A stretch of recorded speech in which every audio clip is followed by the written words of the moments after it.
The overwhelming majority of Republicans, they love their families, they love this country, they're good and decent people doing all kinds of good things. But what is true is that what is true is that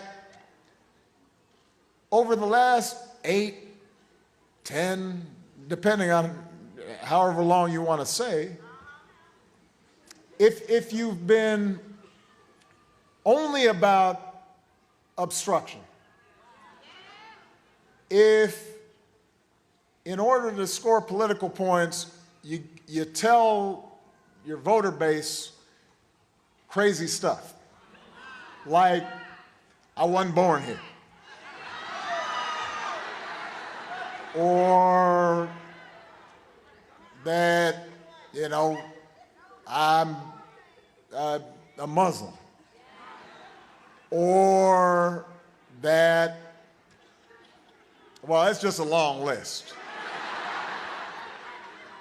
And you just repeat it over and over again.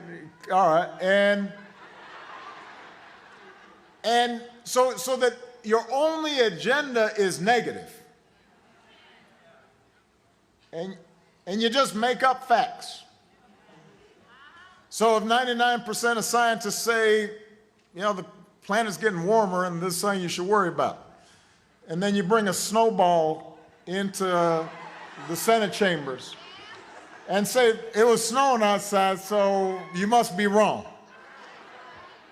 using that as evidence to dispute scientists, that over time what happens is that you produce a nominee who's all about obstruction and insults and makes up his own facts.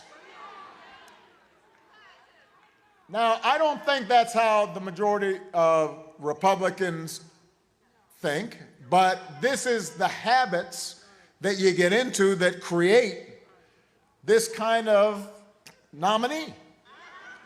And now you find a situation in which the guy says stuff that nobody would find tolerable if they were applying for a job at 7-Eleven. Or I don't know what job, if you were kind of vetting somebody for a job and then you heard what somebody said on tape about women, set aside what they were saying about that stuff, that you would hire that person for that job. And the fact that now you've got people saying, well, we strongly disapprove. We really disagree. We find those comments disgusting. But we're still endorsing him. We still think he should be president. That doesn't make sense to me.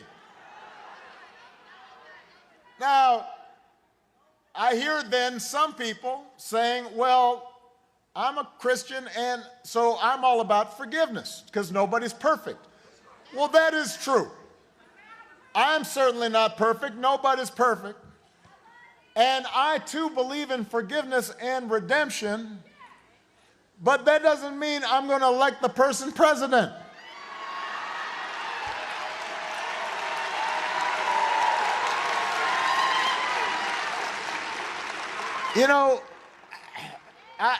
If somebody does something terrible or shows themselves to be unqualified for an office, I can forgive them, I suppose, if they're sincere about it, but I don't want them necessarily leading the country, right? So you can't have it both ways here. You can't repeatedly denounce what is said by someone and then say, but I'm still going to endorse them to be the most powerful person on the planet and to put them in charge. So I just wanted to make that point because there are still a number of Republican elected officials, some of whom I know and I'm sure are embarrassed and say, wow, that was a really terrible thing he said, but they can't bring themselves to say, I can't endorse this guy. And by the way, why did it take so long for some of them to finally do walk away? I mean, we saw this coming. He's been saying really bad stuff for a while now. What did you think? He was just gonna transform himself? I mean, I'm 55, and it's hard for me to change. I know at 70 it's gonna be harder.